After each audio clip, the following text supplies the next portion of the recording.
Welcome, everyone, to another episode of Amplify Your Authority. I'm Marissa Shadrick, your host, online marketing consultant, and certified copywriter. And today I have a very special guest, Christiana, and I would have her introduce herself. I think you're going to love some of the things that she's going to share with you today. Welcome. Well, thanks so much for having me here, Marissa. My name is Dr. Christiane Schröter. I'm a professor. I'm also a podcast host of the top 1% ranked Happy, Healthy Hustle podcast. And I am an author. So I'm actually going to add that right there to the list because I just launched my book on September 9th, 9/9. And you can tell, Congratulations. thank That's you so much. wonderful. You can tell by that fun date. I am a professor. I teach marketing, innovation, entrepreneurship, and I'm a firm believer in the power of deadlines and hustling to stay happy and healthy, which is also the name of my podcast. And I'm really excited to be here Wonderful. today. So it's Happy, Healthy Hustle? Hustle. Did I Hmm. say that right? Happy, healthy hustle. Correct. So I love that because sometimes hustle has a negative connotation, but you've created a twist here. You're saying happy and healthy hustle. So what brought you into this space? Obviously, you have a marketing background, but this seems to be something that's very much a passion of yours about health and taking care of yourself. What led you to this? I know you do multiple things, but just a little bit of background on that. Oh, I love that question. And the Happy, Healthy Hustle podcast is somewhat a child of my overarching company that is called Hello Happy Nest. And I'm really focusing on the nest part right there because when you think of nest, you think of this comfort, you think of coziness, you think of just feeling yourself, being authentic and in tune with your very best self that you could be. And it has the hello happy with it as well, because frequently when we do feel we are the best, our best selves, we are essentially happy because that's kind of like we are feeling we can just say and feel and do whatever is really striving to be our best. So the podcast was born out of that Hello Happiness company where I saw a lot of women came to me and they said, I have confidence issues with regard to expressing myself. I don't even Oh, know really what my superpower is. And I feel that in general, I keep going up the career ladder, but the higher I climb, the unhappier I get. And I thought, I don't want to discourage people of going up the career ladder. Clearly, we right. need women in power. However, Yes. we need happy leaders. Yes. We need hustlers that when they go for it and they reach that corner office, they can actually say, I feel like I did a great job in hustling, but I also feel I reached my happiness and I didn't put my health on the back burner. Yeah. And it's interesting because women, especially, they wear many hats, not just in their careers and in their business. They wear many, many hats. Now, I know men do too. I'm not going to say men don't, but typically the women, if they're raising kids and just trying to take care of a home and they seem to carry a lot. Maybe it's self-imposed, I'm not sure, but maybe you have some insight on that. So I love that you're addressing this for women to be able to have what word should I use? Is there such a thing as balance, or is there a way to integrate your work and life in a way that's healthy? Oh, that's a great question. And I actually just watched this amazing interview this morning with Meryl Streep, whom I'm deeply admiring. Meryl Streep is definitely Mm-hmm. one of my absolute favorite actresses. Mm-hmm. And she said that women, especially when they are in leadership roles and they work in corporate business or they even are solopreneurs, that they know how to speak the language of man. They have a little bit more of that male dominated terminology when they lead their business, right? And that means that they're female leaders, but they're using terminology that's maybe more, business oriented.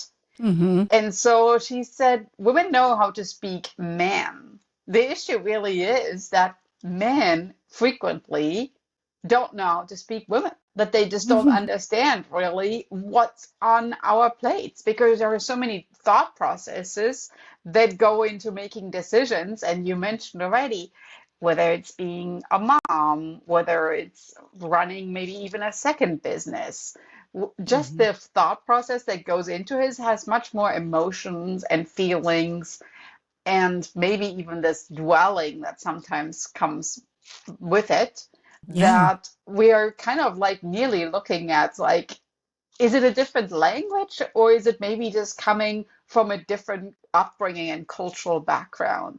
And you can Right. hear from my accent as well.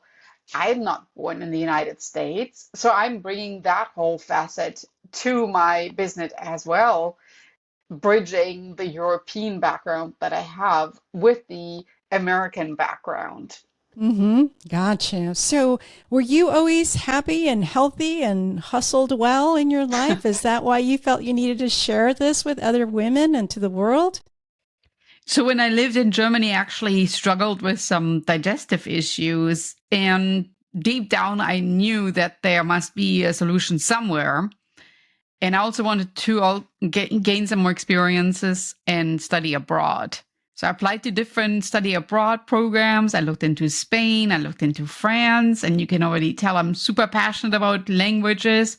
And of course, I looked at England and I looked at the United States, and I actually ended up in the United States, studying here and loving the language, learning a lot about the culture, the country, and meeting my husband along the way. And now I'm here and feeling like that's really where my happiness is. And I learned a lot about how I can heal my body. I struggled with digestive issues and have really since then completely changed my nutrition, the way that I lead my life. And I think that aligns much more with the American culture.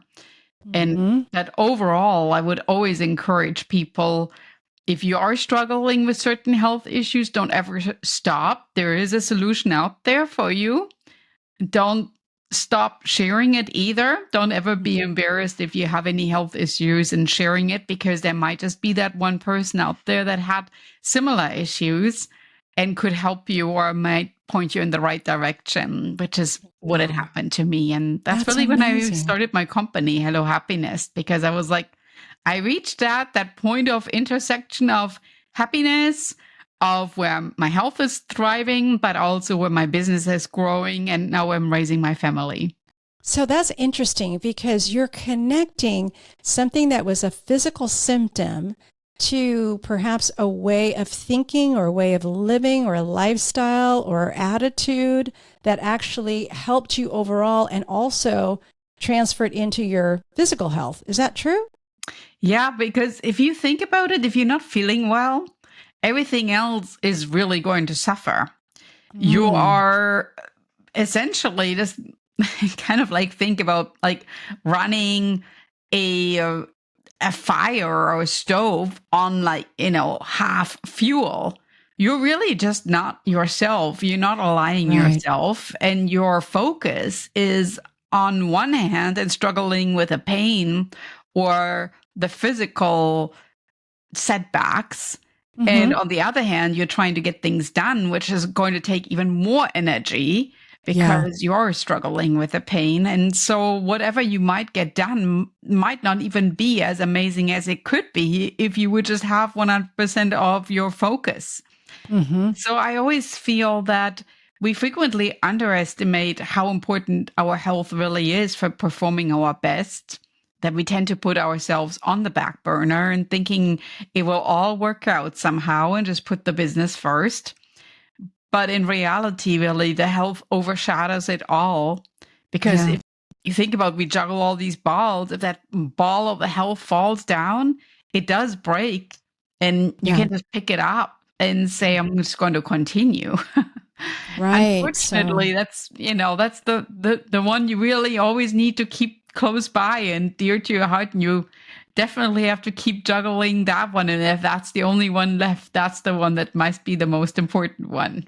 right, right. So it's really kind of taking a broader perspective of emotional health, physical health, overall health, And I think that's what probably brings the happiness, right? When it's not just physical, because you could have physical health, but still be stressed and, other things can happen. In your experience, since you deal with a lot of women, what are some of the common things that they struggle with that perhaps would not lead to happiness or would lead to an unhealthy lifestyle? What are some of the things that women struggle with?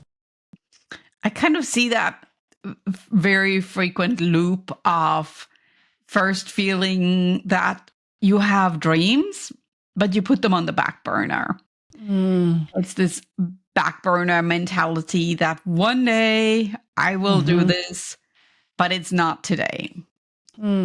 Maybe that's going to be when my children leave the house. Maybe that's going to be when I retired. Maybe that's going to be when I feel I can leave my job. And unfortunately, that day may never come. That someday might never come. And I always say there's never a bad day to start living your dreams, because you always need to think that you always want to look back and think, I did everything that I could to really accomplish my goals. And that bucket list is not there to be put aside for 10 to 20 years from now, but it's actually to be there to kind of like sprinkle a little joy into your everyday life. Yeah, yeah. And your kids, depending on how old they are, they could actually be supportive. Because I know in my case, when I was a stay-at-home mom and I wanted to start writing, just writing, not even thinking about copywriting yet, I wanted to go back to school and I wanted to learn about Shakespeare and all types of different writing, creative writing. And everybody was on board. My kids were like junior high and high school. My husband, they bought me a little journal, a special pen. They were like cheering me on. And I would have never thought that. I just said I would love to just do some writing, maybe publish some articles. And they actually surprised me because they were so supportive. They thought it was really cool that I was going to go back to school and start writing. So you never know. There is a way. Because oftentimes I know women think, no, I've got to put everybody else ahead of me right now, and then it's going to be too difficult, and it may not be. It's just there is a way if we just think about it, right? Yeah, I actually use this acronym a lot in my coaching, in my teaching, and also with my family. And I call it MARKET, which stands for M is the mindset, A, the action, then R, the resilience that we really need to have, maybe from action that might not have worked out the way that you thought it would, right? But how do we ever know, right? If we don't take action. Right. And then you gain that resilience. And then we have the K for knowledge. So if you take action, you gain resilience. You also learn things that might not have worked out, things that you might actually enjoy. And you will meet people. That's also knowledge, right? Your network is expanding. And then you have E, which is, the different experiences you gain along the way. I always say that, the older you get, the more experiences you want to collect, and you're more into making memories instead of collecting physical things. So it's your experiences, your education that goes along with that, right? And then lastly, really, you're looking at transformation, because the person that you are going to be by going after your dreams is not the person that's actually going to sit on the sidelines and just watching others take off, because they're no smarter than what you are. They might just have more of that resilience, or as you mentioned, that support team that really keeps them going. So when I was in my PhD program, they immediately told us the people that finish are usually not the smartest ones. They're usually just the ones that kept going after they fell down. And I thought, that is really great, because a lot of people that I work with doubt their smartness, they doubt their education, they doubt that what they do is interesting enough, or will somebody buy this? And they have all these doubts and fears. And the people that actually succeed, they just don't even think about those doubts and fears. Yeah. That's the same way with online. Same way with the online business, right? It's the same Yeah. thing. Yeah, so I can see some similarities there. So you are a very accomplished woman. I mean, you are a professor, you've written a book, you are a coach, you do a lot of things. So how do you find time for you to recharge and reset?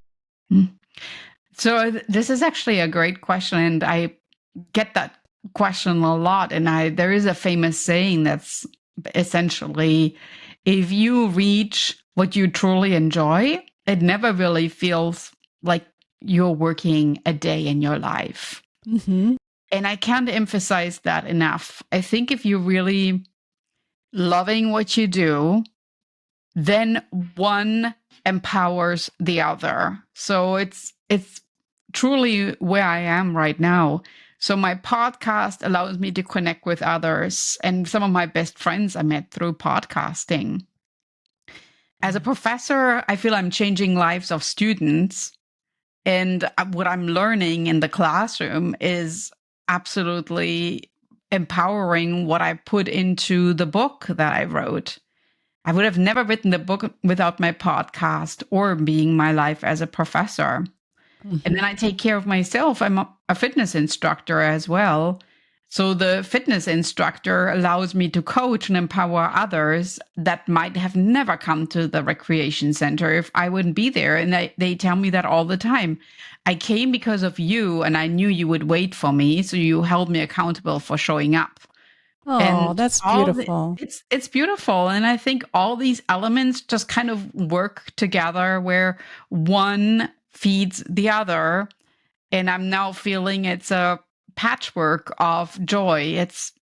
I call them petite practices. It's all these little things that I do that spark my life and keep me going. And it's essentially really what I feel, the way that I enjoy leading my life, that I have all these experiences that make me me.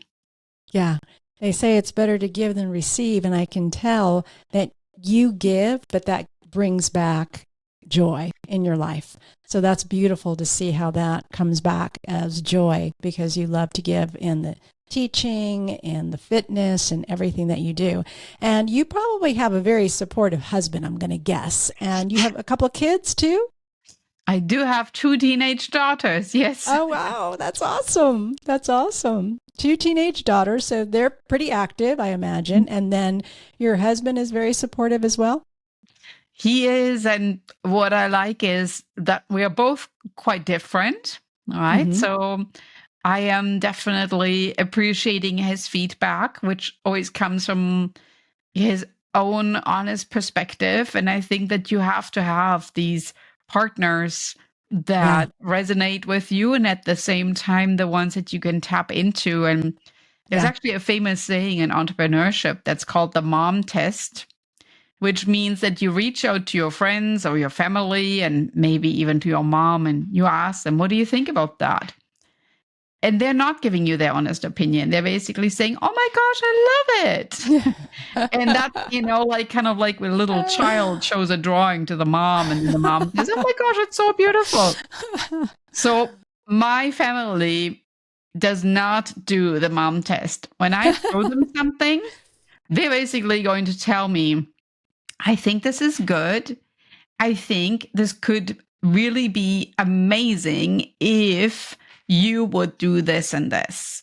And I appreciate that because I think that if you really ask for feedback, it always should come from a point of pointing out positives about it and then maybe pointing out their perspective of how they see you and what else you're capable of, kind of like trying to get even a little bit more out of you that would enhance that. And I appreciate that. So my family is definitely, they are my supporters, and they're definitely also my biggest feedback loop.